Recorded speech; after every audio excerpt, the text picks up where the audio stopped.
Թրամփի ու Վենցի պահվածքը ու Զելենսկու վրա մատ թափ տալը ամենևին տղամարդության նշան չէին, ոչ էլ ամերիկամետ լինելու նշան։ Քանի որ Թրամփն ու Վենցը նույնիսկ իրենց երազներում չեն կարող պատկերացնել նույն տոնով խոսել Իսրայելի նախագահ Բենյամին Նեթանյահուի հետ։ Սիոնիզմի ծառաներ Թրամփն ու Վենցը անընդհատ բողոքում են Զելենսկուն, որ Ամերիկան այդքան օգնություն է տվել Ուկրաինային այս վերջին 3 տարում, եւ Զելենսկին իբրև երախտագիտություն չի հայտնում։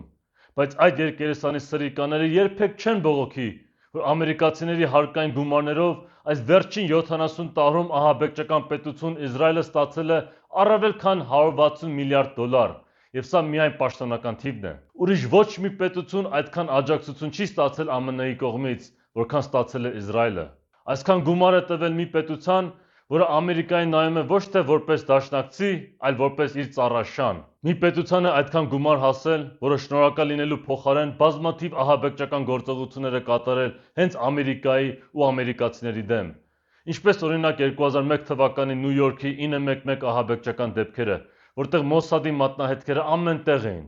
Եվ ինչպես օրինակ 1967 թվականին USS Liberty նավի խորտակումը, որը դիտմամբ էր արվել Իսրայելի ռազմաօդային ուժի կողմից, որպեսզի մեղքը բարդեին արաբների վրա։ Նման այլ օրինակներ ու փաստեր կարող ենք բերել, բայց կարծում եմ սա պարզ կլինի նրանց համար, ովքեր մի քիչ ուսումնասիրություն են կատարել այս հարցերի մասին։ Իրականությունն այն է, որ ԱՄՆ-ի աջակցությունը Իսրայելին եւ ԱՄՆ-ի կառավարության բռնազավթումը սիոնիստների կողմից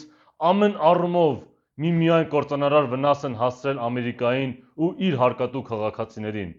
Բայց Թրամփը ու նրա նման ծաղկված քաղաքական մարմնավաճառները մի ծպտուն երբեք չեն հանի սրա մասին։ Եթե Թրամփը ու Վենցը իսկապես ամերիկացի հայրենասերներ լինեին, ովքեր իսկապես մտածում են Ամերիկայի գոյատևման եւ ապագայի մասին,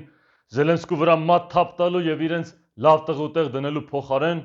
Ամերիկայի մեդիան, ֆինանսական համակարգը եւ կոնգրեսը կմաքրեին բոլոր սիոնիստներից ու սիոնիստների հետ համագործակցողներից։ Սակայն դա իհարկե չեն անի, քանի որ եթե նրանք իրենց ողջ գիտակից ու պրոֆեսիոնալ կյանքում չծառայեն սիոնիստներին, երբեք այդ պաշտոնները չեն կարողանա ստանձնել եւ նման աջակցություն ունենալ ԱՄՆ-ի մեդիայի կողմից։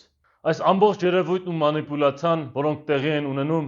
կարող ենք լավ բնութագրել Ամերիկայի նախկին նախագահ Աբրահամ Լինկոլնի հետևյալ խոսքերով. Նրանք կարող են որոշ մարդկանց միշտ խաբել եւ բոլորին մեկ-մեկ, բայց նրանք չեն կարող միշտ բոլորին խաբել։